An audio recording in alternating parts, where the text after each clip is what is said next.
Welcome to Downtown Sports. My name is Downtown Stephen Brown, and in today's video, guys, what are the Toronto Maple Leafs doing with Frederik Andersen? This season, is he good? Is he bad? Let's take a look at the numbers here and try to contextualize things and be as fair as possible. Also, a rumor going around, according to Pierre LeBrun, that the Toronto Maple Leafs are looking at a top 7-ish forward that's very strong on the puck. That's specific, but it's maybe not what you're thinking. We'll get into that a little bit later on in the video. But before we do that, I still do have John Tavares home and away jerseys. Home jerseys in size 52. The away jerseys I have in size 50 to 54, so medium to extra large. These are 105 Canadian dollars shipped anywhere in North America. I also have some Patrick Laine jerseys that are $55 shipped anywhere in North America. If you're interested in that, I will leave a link to my Twitter account in the description, and you can hit me up there and we can work out a deal. Last night's game against the Winnipeg Jets. On the screen, you are seeing the advanced stats for both of the games that the Leafs have played against Winnipeg this season. And last night's game was a very, very frustrating loss, similarly to the previous two, because the Maple Leafs are on a 3-game losing streak right now, that they lost to the Vancouver Canucks, in which, in all 3 of these games, the other team's goalie was hands down, far and away, their best player. The Maple Leafs made some mistakes, but if I can draw your attention over to the scoring chances for versus the scoring chances against in the 2 games that the Leafs have played the Winnipeg Jets so far, last night's game, the Toronto Maple Leafs had 51 scoring chances against Connor Hellebuyck.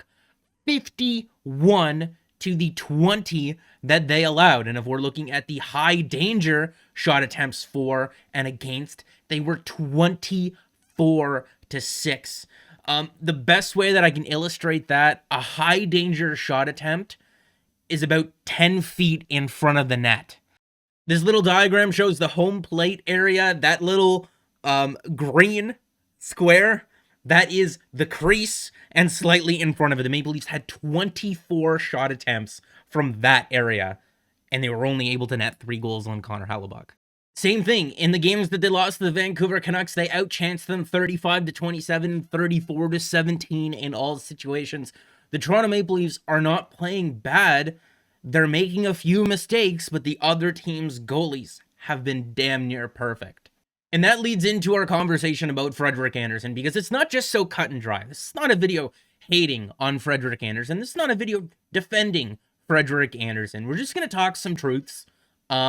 Frederik Andersen was the worst player in the game last night, according to GameScore. And if you're a fan of the NBA, you're familiar with what GameScore is. Basically, it takes some advanced analytics, it takes some practical, just counting on the surface stats, and it mashes them together, and it tries to assign just a decimal value to a player's individual performance in a game. And Frederik Andersen had the lowest out of anyone, and it was much lower than what he averages on the season, which is still below 0. And I thought this was interesting. Heading into yesterday's game, the Maple Leafs actually have the 4th highest team save percentage in the league at .916. And when you look at the save percentage breakdown between the 3 goalies that they've used this year at all strengths, Jack Campbell and Michael Hutchison have been impressive in the few games that they have gotten into. Frederik Andersen, I mean, it's really hard to evaluate this player. There's a bunch of different layers when talking about Andersen. It's not a simple black and white. He's been good, he's been bad. There's ifs and buts in there, and that's where it gets complicated. Like when we're looking at the high danger saves per 60 here, Frederik Andersen compared to Jack Campbell has a much easier workload so far this year. When we're looking at all situation goals saved above expectation, which is taking into account the quality of scoring chances and the quality of shots that a goaltender is stopping, Frederik Andersen ranks 56th out of 71 ranked goalies. But when you look at his numbers just at 5-on-5, which is where the majority of the games are played at, especially in the playoffs, he ranks 14th out of all those goalies. The saying really does need to ring true. Your goalie needs to be your best penalty killer. And Frederik Andersen's 788 save percentage on the penalty kill is just not going to cut it. And, well, maybe if his save percentage is that low, maybe the Maple Leafs' penalty kill is just not very good. But that's not the case here. He's just facing the 45th most high danger shot against per 60, there's only 76 goalies ranked here. So that means that 44 other goalies have faced more high danger shots against on the penalty kill this year. So what is it that's causing Frederik Andersen to be a league average goalie at 5-on-5, but one of the worst goalies in the league hands down on the penalty kill? It's not the amount or volume of scoring chances that the Maple Leafs give up. If you're looking ahead to next season, if you fill out your fourth line with guys that are making league minimum, and league minimum goes up from $700,000 to $750,000, let's say you bring back a guy like Wayne Simmonds making the same amount of money, you got $8.5 million left over to re-sign Zach Hyman, figure out your goaltending situation, and maybe get a little bit more defensive depth, because I don't know if both Rasmus Sandin and Timothy Liljegren are going to be ready to go 100% reliable in the top 6 next season, but you have to imagine at least one of them are.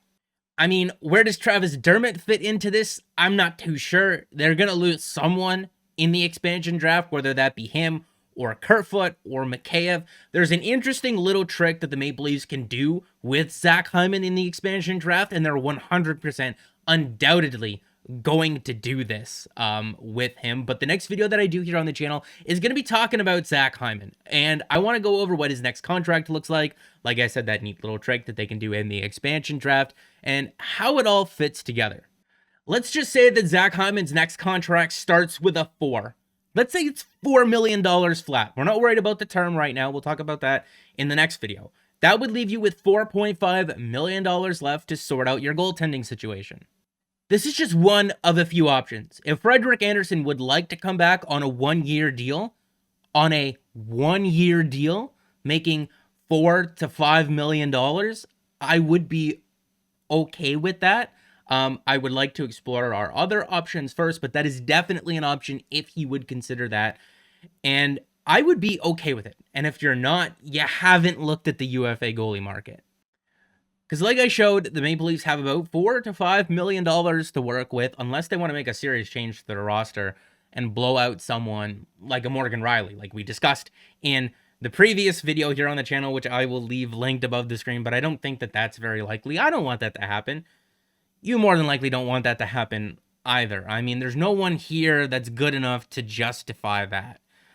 There's an interesting option here if I scroll down a little bit. Chris Driedger with the Florida Panthers is a UFA. I don't know, though. The Panthers are a very, very weird team to me.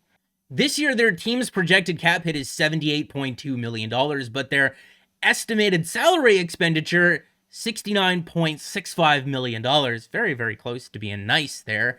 But next year, they already have $67.7 million committed. You got to wonder, how much money did the Panthers really have? And can they afford to bring back Chris Driedger? Do they have the real dollars to do it? Because they do have holes in their lineup, and they do have other places where they're going to have to spend. But the thing with Chris Driedger, and it's the same problem with Jack Campbell, Driedger's only played 24 NHL games. Jack Campbell's played less than 100 NHL games. Do you have enough on Jack Campbell to say that he's ready to handle 30 or 40 games a season? Do you have enough information on a guy like Chris Driedger to say that he's ready to handle 30 or 40 games a season? I don't even know how much you would offer that guy. Is it $2 million, $2.5 million, $3 million? I don't know. If it's too low, he's just going to stay with the Panthers. If it's too high, he's only played 24 NHL games so far.